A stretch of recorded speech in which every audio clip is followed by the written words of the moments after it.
ஆண்டவராகிய இயேசு கிறிஸ்துவின் நாமத்தினாலே மீண்டுமாக இந்த ஆன்மீக அறிவியல் அப்படின்னா என்ன அப்படின்னு கேட்டிங்கன்னா, போன வாட்டி நம்ம வந்துட்டு சயின்ஸ் அண்ட் சயின்ஸ், அதாவது அறிவியலும் அடையாளங்களும் அப்படின்னு சொல்லி பெரும்பாலும் மிக முக்கியமாக எதை பற்றி நம்ம பார்த்தோம்? ஒரு 52 எபிசோட்ஸ் பார்த்துருக்கோம். உங்களுக்கு தெரியும், ஞாபகம் இருக்கும்னு நினைக்கிறேன். கிரியேஷன், அதாவது கர்த்தர் எப்படி பூமியை உண்டாக்கினார், ஆண்டவர் இருக்கிறாரு அப்படிங்கிறதற்கான மிக முக்கியமான விஷயங்களை எல்லாம் அதெல்லாம் பார்த்தோம்.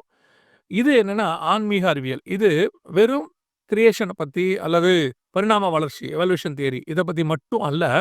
பைபிள்ல உள்ளதான ஆன்மீகம் அல்லது பைபிள்ல உள்ளதான அறிவியல், இது ரெண்டையும் சேர்த்து நம்ம பார்க்க போகிறோம். வெறும் அறிவியல் அறிவை பற்றி மட்டுமே பெற்றுக்கொண்டு நாம் ஒரு காரியத்தை செய்வது எந்த பிரயோஜனம் இருக்காது. ஆன்மீக அறிவியல் மட்டும் இருந்தால் கூட போதும். அதில் அந்த அறிவியல் அறிவியும் இருந்துச்சுன்னா இன்னும் நிறைய காரியங்கள் செய்ய முடியும். நான் சொல்றது உங்களுக்கு புரியும் நான் நினைக்கிறேன். இப்போ நம்ம கூட ரூபன் வந்திருக்கிறாங்க. Praise Lord brother. Praise Lord. எப்படி இருக்கீங்க? நல்லா இருக்கேன். இந்த எபிசோட்ல வெறும் அறிவியலுக்கு எதிரான கருத்துகள் அல்லது அவங்க சொல்றதுக்கான மறுப்புகள் அது மட்டுமல்ல, நம்ம பைபிள் எந்த அளவுக்கு நமக்கு அறிவியலான அந்த அறிவை கொடுக்குது, ஆன்மீக அறிவை கொடுக்குது, இது எல்லாத்தையுமே நம்ம கேட்க போகிறோம். பிரதர், இந்த ப்ரோக்ராம் பற்றின உங்கள் விஷன் அல்லது உங்களுடைய இந்த ப்ரோக்ராம் பற்றின ஒரு புரிதல் சொல்லுங்களேன். Price Lord. ஒன்ஸ் அகேன் யூஸ்வலாக நம்ம சொல்கிற மாதிரி தேங்க்ஸ் ஃபார் த இன்விடேஷன். ஏன்னா 2வது ப்ரோக்ராம் கூப்பிடுறதுங்கிறது இட்ஸ் ஒரு ப்ரிவிலேஜை தான் நான் பார்க்குறேன். இல்லை, நிறைய பேர் நீ கமெண்ட்ஸில் பார்த்துருப்பீங்கன்னு நான் நினைக்கிறேன் இல்லையா? நிறைய பேர் ஏன் நிறுத்திட்டீங்க, தொடர்ந்து செய்யுங்க இப்படிலாம் சொல்லிகிட்டே இருந்தாங்க. நிறைய பேர் ஸ்டார்ட் பண்ணுங்க அப்படின்லாம் சொன்னாங்க. எனக்கு அதில் ரொம்ப பிடிச்ச ஒரு விஷயம் என்னென்னா, ஒரு 7th படிக்கிற பிள்ளை வந்து சொன்னாங்க, அங்கிள் உள்ளே வந்தோன்னே பிரைஸ் லார்டோ அங்கிள் எப்படி அப்படிலாம் சொல்லவே இல்லை. அவங்க ரூமுக்கு வந்தாங்க, அங்கிள் அந்த சயின்ஸ் தொடர்ந்து நடத்துங்க அப்படின்னாங்க. யார்ப்பா நீ, என்ன பண்ணுற அப்படின்னா, 7th படிக்கிறேன், அந்த ப்ரோக்ராம் எனக்கு ரொம்ப நல்லா இருக்குது, தொடர்ந்து நடத்துங்க அப்படின்னு. அந்த அளவுக்கு 7th படிக்கிறவங்கலேருந்து நிறைய ப்ரொஃபஸர்ஸ், காலேஜ் ப்ரொஃபஸர்ஸ், ஸ்கூல் பிள்ளைகளுக்கு பாடம் எடுக்கிறவங்க கூட நமக்கு எழுதியிருக்கிறாங்க. ஸோ அது வந்து ரொம்ப யூஸ்ஃபுல்லான ப்ரோக்ராம். 2வது எபிசோட் வரதுக்கு நிறைய பேர் விரும்பியிருக்காங்கன்னு சொல்கிறேன் நான். Glory to God, glory to Jesus. ஆமாம், அது ஒரு நல்ல ஒரு எக்ஸ்பீரியன்ஸ். ஆக்சுவலி 52 எபிசோட்ஸ் 1 இயர் நம்ம யோசிக்காத விஷயத்த ஆண்டவர் இந்த அந்த சயின்ஸ் அண்ட் சயின்ஸ் மூலமாக பண்ணார். ஸோ இந்த நீங்கள் ஃபஸ்ட்டு இந்த தீம் சொன்னீங்க.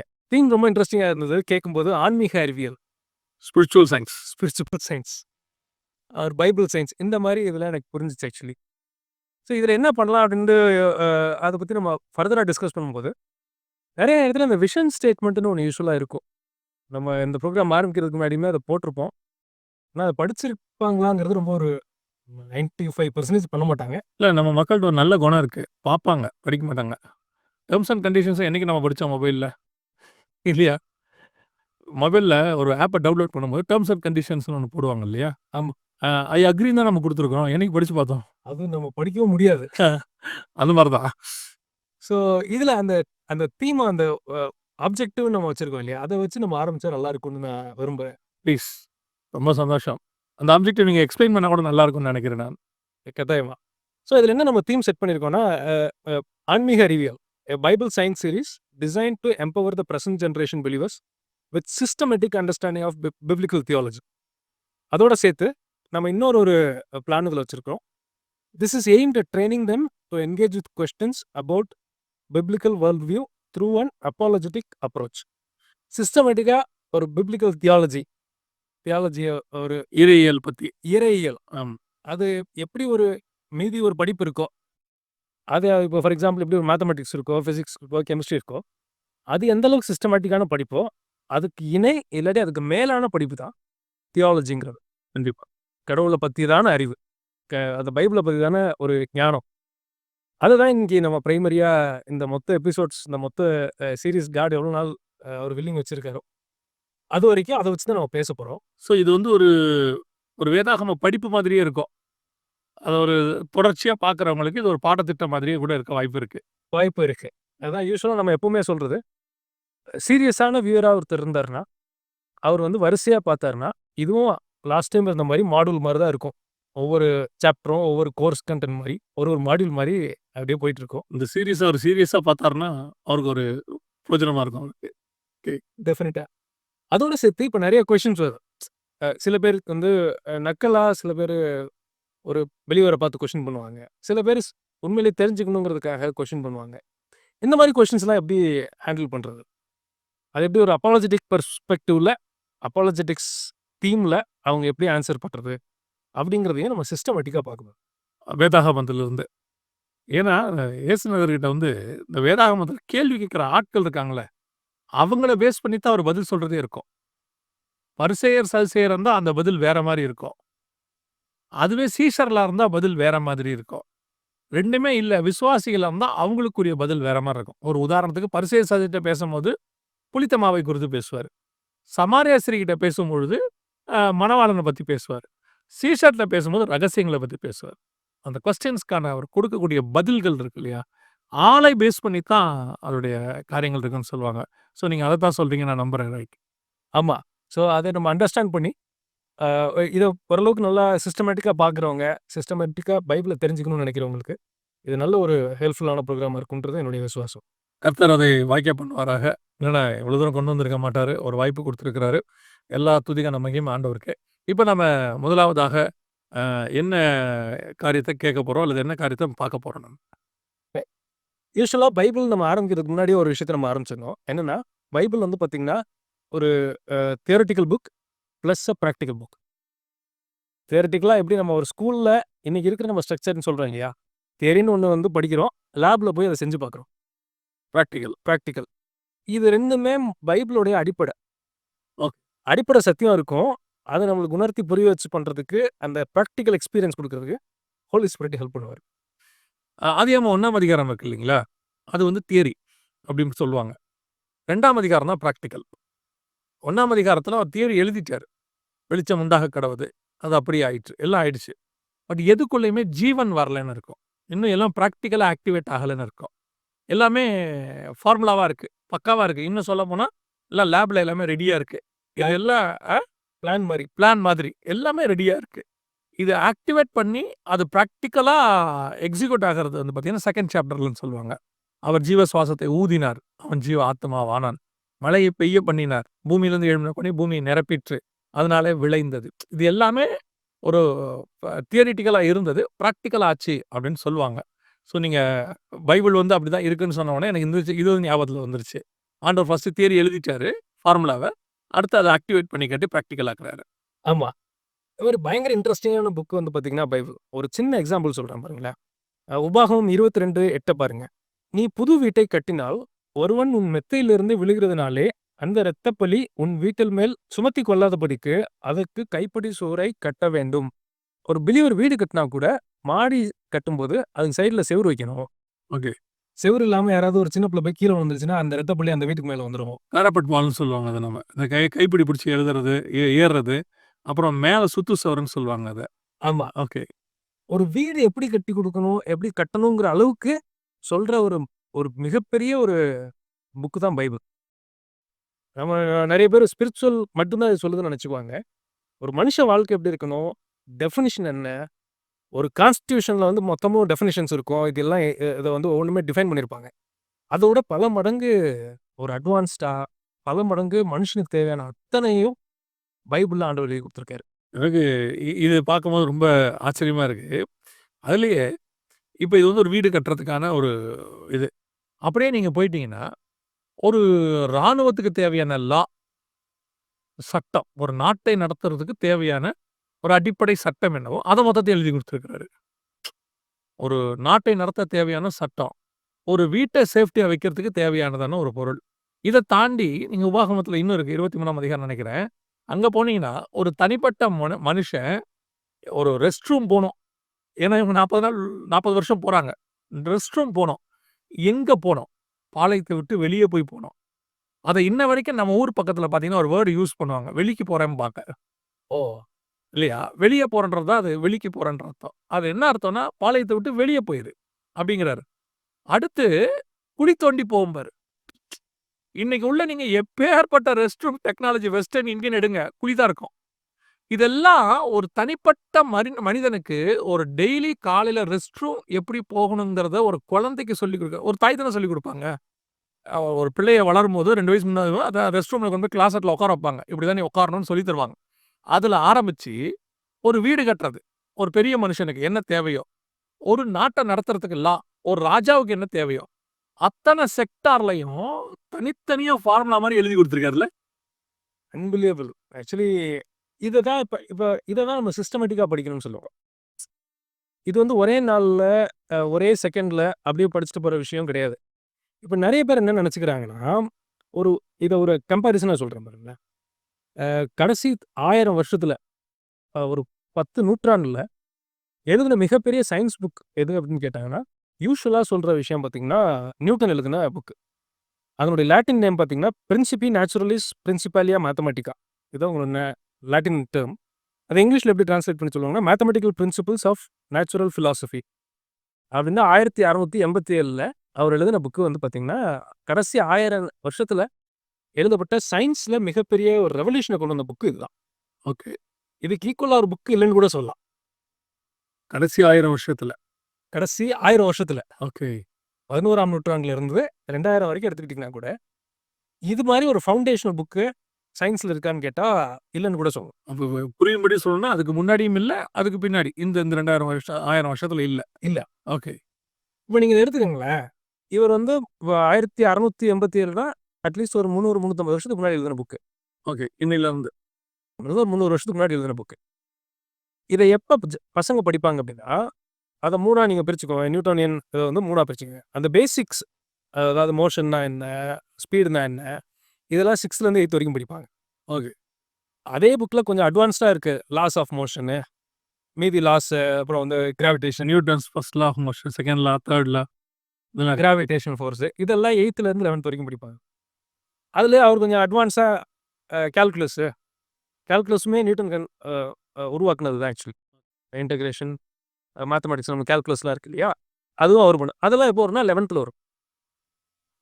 நீங்க யோசிச்சு பாருங்க. ஒரு சயின்ஸ் புக்கு, மனுஷன் எழுதின புக்கு, அத படிக்கிறதுக்கு ஆரம்பிக்கிறதுக்கு முன்னாடி 6ஆம் கிளாஸ்ல அவன் ஆரம்பிக்கணும்னா, 7 வருஷம் எல்கேஜிலேருந்து அவன் படிச்சிருக்கணும். ஏபிசிடில இருந்து. ஓகே. அங்கருந்து பேஸ்மென்ட் போட்டுக்கிட்டே வந்தா தான், அவனுக்கு அந்த +1ல இருக்க கால்குலஸ் புரியும். 6ஆம் கிளாஸ்ல என்ட்ரி லெவல்ல படிக்கணும். நியூட்டன் எழுதின என்ட்ரியே படிக்கணும்னாலே 6ஆம் கிளாஸ் வரைக்கும் ஏபிசிடில இருந்து படிச்சு அவன் பண்ணியிருந்தா தான், அவனால 6ஆம் கிளாஸ்ல அந்த பேசிக்க படிக்க முடியும். ஸோ இப்படித்தான் வந்து ஒரு எஜுகேஷன் சிஸ்டம அவங்க ஃபிக்ஸ் பண்ணியிருக்கிறாங்க. இதுதான் நம்ம சிஸ்டமேட்டிக் ஸ்டடின்னு சொல்றோம். Systematic study. ஓகே. இப்ப நீங்க இப்படி யோசிச்சு பாருங்களேன். வந்து ஒரு பையன் இருக்கான். அவனுக்கு ஒரு கொஸ்டின் இருக்கு. 1யும் 2யும் கூட்டுனீங்கன்னா 3. 5யும் 5யும் கூட்டுனீங்கன்னா ஆட் பண்ணீங்கன்னா 10. ஏயையும் பியையும் எப்படிங்க ஆட் பண்ணுவீங்க? அப்படின்னு கேட்குறான். A + B ஹோல் ஸ்கொயர்லாம். ஓகே. ரைட். அவனோட புரிதல் என்னன்னா, 2 ஆல்ஃபபெட்ட எப்படி நீங்க ஆட் பண்ணுவீங்க? இல்ல எனக்கு இந்த கேள்வியெல்லாம் அப்ப ஆரம்பத்துல இருந்துச்சு. நம்ம நியாயமா நம்பர தானே கூட்டணும். ஏவ எப்படி கூட்டுறது? ஓகே. இப்படி ஒரு பையன் கேட்குறாருன்னு வச்சுக்கோமே, இவரு கால்குலஸ் எப்படி நீங்க புரிய வைப்பீங்க? முதல்ல அவருக்கு ஏபின்னா என்னன்னு புரியும். அந்த எ நம்பர்ஸ்க்கு பதிலா ஏன் இந்த இடத்துல ஆல்ஃபா நியூமெரிக் மாரி ஆல்ஃபா இது ஏன் வந்திருக்குன்றத தெரியப்படுத்தணும். அத புரிஞ்சா தான் அதுக்கப்புறம் அவருக்கு அடுத்த லெவல்லே போக முடியும். இல்லையா? அதுக்கு அடுத்து தானே முடியும். ஓகே. ஆனா ஸ்பிரிச்சுவாலிட்டில மட்டும் ஜனங்கள் என்ன பண்ணுவாங்கன்னா, ஸ்பிரிச்சுவாலிட்டிலயோ, தியாலஜிலயோ ஏபிசிடி தெரியாது. ஆனா இவன் கேட்குற கொஸ்டின் வந்து பார்த்தீங்கன்னா, பிஹெச்டி லெவல்ல கேட்பான். அதாவது ஒவ்வொரு ஸ்டடியையும், ஒவ்வொரு சப்ஜெக்ட்டையும் ஒரு சிஸ்டமேட்டிக்கா படிச்சுட்டு வந்தா தான், அதோடையதான டாப் லெவல் வந்து நமக்கு புரியும். ஒரு உதாரணமா, ஆனா, ஆவன்னா போட்டு நான் கத்துக்கிட்டா தான், அதுக்கப்புறமா ஆத்திச்சூடி வரும். ஆத்திச்சூடிக்குள்ள நான் வந்தா தான் எனக்கு இலக்கணம் சொல்லிக் குடுப்பாங்க. இலக்கணத்துக்கு நான் வந்தா தான், நான் வந்து பிஹெச்டி பண்ணி, டாக்டரேட் பண்ணி புலவர் பட்டம் வாங்க முடியும். நான் ஆனா, ஆவன்னாவே படிக்காம நேரா புலவர் பட்டம் வாங்கணும்னு முடிவு பண்ணேன்னா, நான் ஆக்கு பதிலா ஆவன்னா போட்டுருவேன். இந்த ராக்கு பதிலா அந்த ரா போடுவேன். இந்த ழாக்கு பதிலா அந்த லாவ போடுவேன். பிரச்சனையாயிரும். ஸோ எனக்கு இதுவே தெரியலன்னா அது வராது. அந்த மாரி மேத்ஸ்ல இருக்கு, சயன்ஸ்ல இருக்கு, எல்லாத்துலயும் இருக்கு. அந்த மாரி பைபிள்லயும் இருக்குன்றேன். சொல்றீங்க. ஆமா. ஓகே. அழகா நீங்க எக்ஸ்பிளைன் பண்ணீங்க. எப்படி அவனுக்கு வந்து ஏபிசிடி தெரியாம, அவன் அடுத்த லெவலுக்கு படிக்கிறதுக்கு எலிஜிபிளே ஆக முடியாது. ஆமா. ஏபிசிடி, A+Bனா என்னன்றே அவனுக்கு ஒரு பையனுக்கு ஒரு ஸ்கூல் பையனுக்கு புரியலன்னா, அதுக்கு மேல அவன் கால்குலஸ படிக்கிறதுக்கு எலிஜிபிலிட்டியே அவனுக்கு கிடையாது. அதுக்கப்புறம் ட்ரிக்னாமெட்ரி எங்க இருக்கு? எல்லாம் எங்க இருக்கு? இதெல்லாம் எங்க போறது? சரி. கேட்டீங்களா? அப்ப இந்த ஃபவுண்டேஷன் இருந்தா தான், அவன் அடுத்த லெவலுக்கே படிக்க முடியும். ஓகே. இந்த ஃபவுண்டேஷன் இல்லாம தான், அத்தன குளறுபடியான கொஸ்டினும் இன்னைக்கு ஜனங்களுக்கு வருது. ஸோ இந்த வேதத்தை பத்தினதான அல்லது நம்முடைய க க கர்த்தர் கடவுளை பத்தினதான கேள்வி ஏன் வருதுன்னா, இவங்க சிஸ்டமேட்டிக்கா பைபிள படிக்காம, எடுத்த உடனே நேரா அவங்க கால்குலஸ்க்கு போயிடுற மாதிரி, நேரா இவங்களோட கொஸ்டின் வந்து டாப் லெவலுக்கு போயிடுது. ஆமா. இப்ப நம்ம இவங்களுக்கு பதில் சொன்னாலும், இவங்களுக்கு ஏ பிளஸ் பிலருந்து ஆரம்பிச்சா தான் இவங்களுக்கு அது புரியவே வரும். கரெக்ட். அதானே சொல்ல வரீங்க? சொல்றேன். ஓகே. ஃபார் எக்ஸாம்பிள் ஒரு சின்ன உதாரணம் சொல்லணும்னா, நம்ம science and science last program பண்ணதுனால சொல்றோம். கடவுள கண்ணுல காமிங்க. நான் உடனே நம்புறேன். அப்படின்னு நெறைய பேர் பேசி நம்ம கேட்டுருக்கோம். ஆமா. இந்த கேள்வி எல்லாரும் கேட்கிற கேள்வி. நாத்திகர்கள் அத்தன பேரும் ரொம்ப அறிவுபூர்வமா கேட்கக்கூடியதான அபத்தமான கேள்வி. அறிவுபூர்வமா கேட்கிறோம்னு நெனச்சுக்கிட்டு கேட்கிற கேள்வி தான். நான் ஒரு சின்ன எக்ஸாம்பிள் சொல்றேன். நம்மளுக்கு வந்து இன்டெலிஜென்ஸ் இருக்கு. அறிவு, அறிவாற்றல்னு ஒண்ணு இருக்கு. அறிவாற்றல். அறிவாற்றல், அறிவு கூர்மை இருக்கு. அந்த அறிவு கூர்மைய வச்சு தான் நான் இப்ப உங்ககிட்ட பேசிட்டு இருக்கேன். ஆ. மாற்று கருத்தே நம்மளுக்கு இல்ல. 100 பேர்ட்ட கேட்டாலும் எல்லாரும் 100 பேரும் இதுதான் சொல்லுவாங்க. காமன் சென்ஸ் கரெக்ட்டா இருக்கிற பட்சத்தில் ஒருத்தர் வந்து இதுக்கு மேல இதுல வந்து எந்த விதமான செகண்ட் ஒப்பீனியன் ஒருத்தர் வராது. நான் கேட்கிறேன். அறிவாற்றல கண்ணுல காமிங்க. அத வச்சு தானே நீங்க பேசுறேன்னு சொல்றீங்க. அத வச்சு தானே நான் பேசிட்டு இருக்கேன்னு சொல்றேன். அத மட்டும் நீங்க கண்ணுல காமிங்க நான் நம்பிடுறேன். ஒருத்தனுக்கு அறிவு இல்ல, உங்களுக்கு அறிவு இருக்குன்னு வேற சொல்றீங்க. அவனுக்கு அறிவே இல்லைங்க அப்படின்றீங்க. உங்களுக்கு அறிவு இருக்குன்னு சொல்றீங்க. அப்போ உங்க அறிவ காட்டுங்க.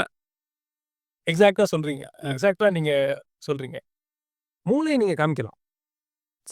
அவங்க சொல்லுவாங்க. நான் உடனே அடுத்தது கொஞ்சம் சொல்லுவாங்க. மூளைய நாங்க பார்க்குறோம்ல. மூளைய நீங்க காமிக்கலாம். அறிவாற்றல, இன்டெலிஜென்ஸ மேபி அவனுக்கு ஒரு எக்ஸாம் குடுத்து பரீட்சை எழுதி வச்சா உங்கள அந்த அறிவாற்றல நீங்க டெஸ்ட் பண்ணலாம். அறிவாற்றல கண்ணுல காமிக்க முடியுமான்னு கேட்டா முடியாது. எனக்கு நீங்க சொன்ன உடனே தோன்றத நான் சொல்றேன்.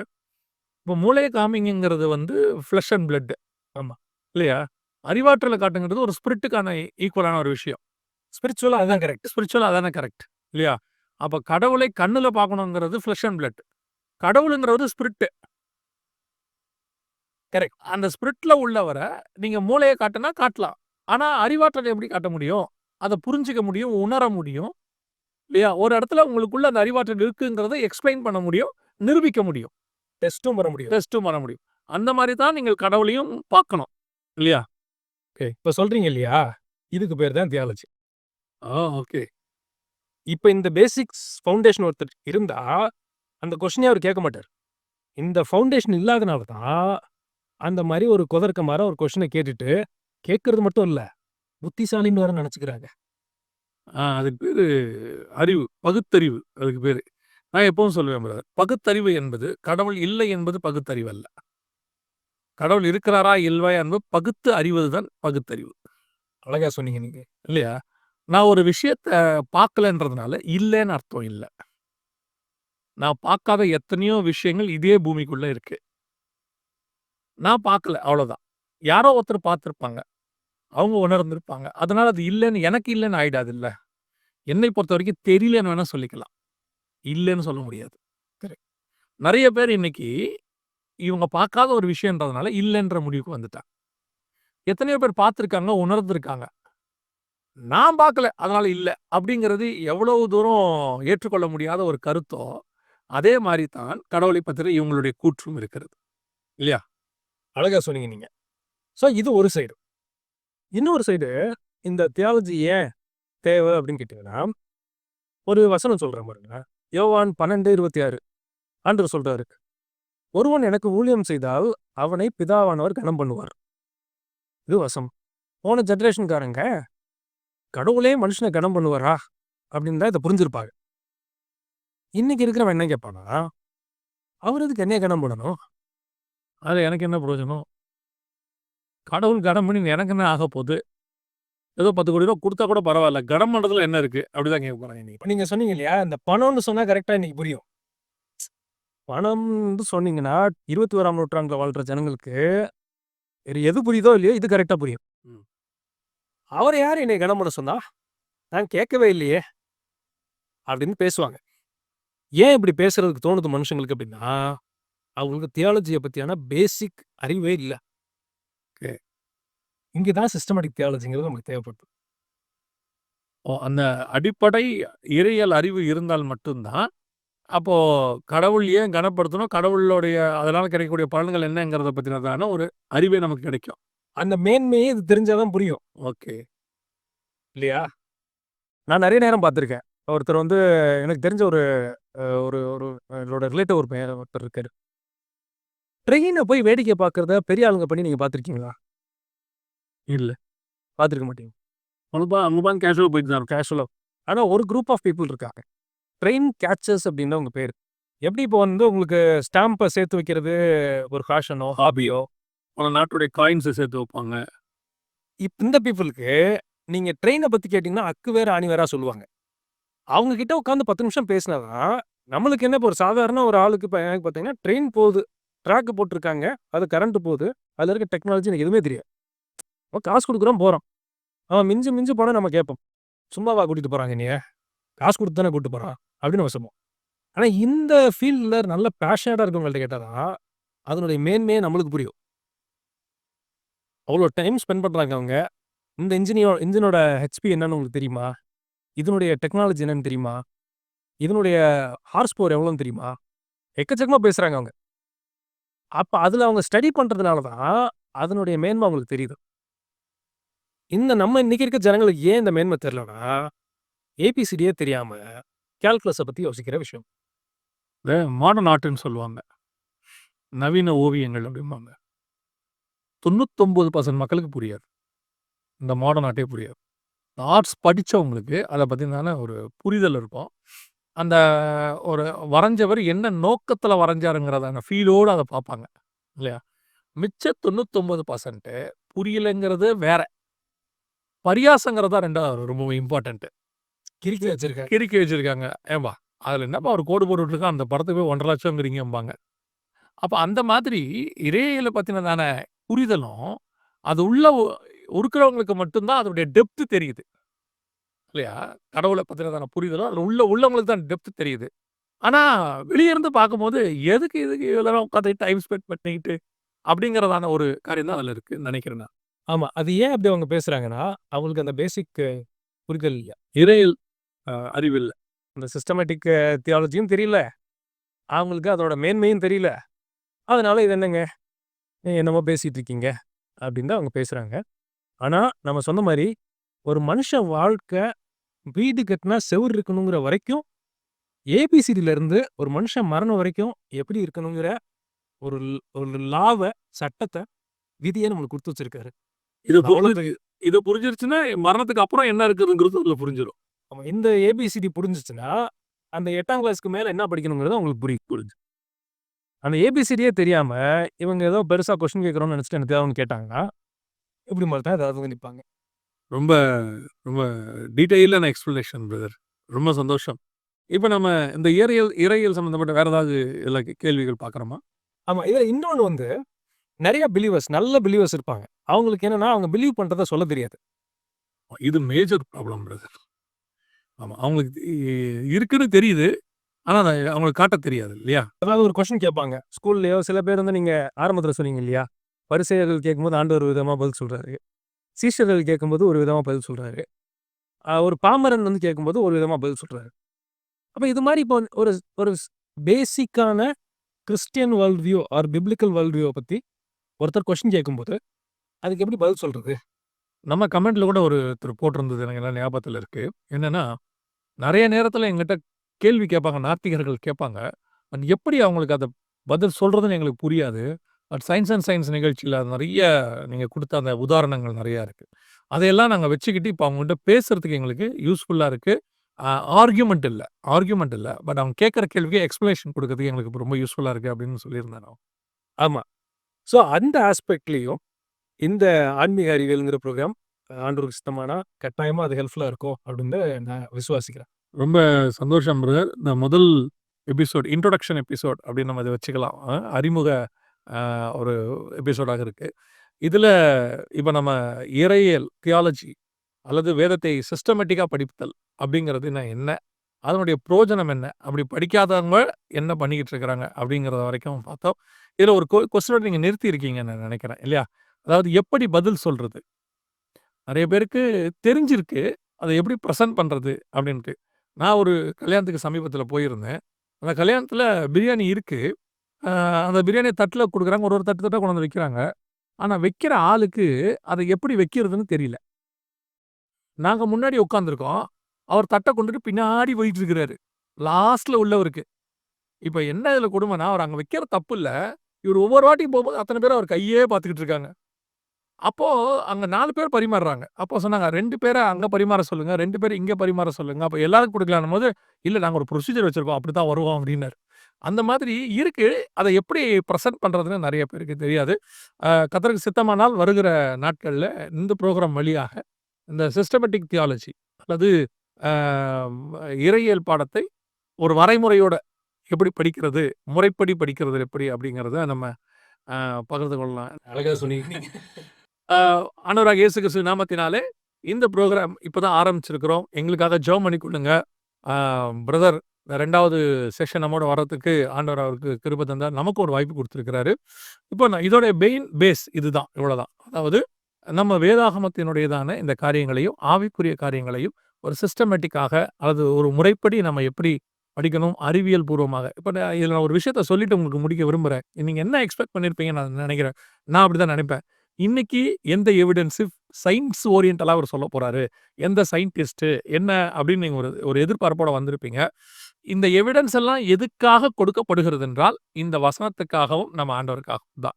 நிரூபிப்பதற்காக அல்ல. எங்ககிட்ட அப்படி ஒரு விஷயங்கள் ஆண்டவருக்காக பேசுறதுக்கு இருக்கின்ற ஒரே ரீசனுக்காக தான். அதனால எவிடன்ஸஸை விட இந்த எபிசோட்ஸ்ல அதிகமாக நம்ம வேதத்துக்கும் ஆண்டவருக்கும் இம்பார்ட்டன்ஸ் குடுக்கணும்னு விரும்புறோம். என்ன பிரதர்? இல்லையா? அதுதான் நானும் எதிர்பார்க்கிறேன். ஆனால் அதே நேரத்துல அறிவியல் சம்பந்தப்பட்டதான காரியங்களையும் இன்னைக்கு நம்ம நியூட்டன்ஸ் பத்தி பார்த்த மாதிரி அறிவியல் சம்பந்தப்பட்ட காரியங்களையும் பார்க்க போகிறோம். ஜெபிச்சுக் கொள்ளுங்க.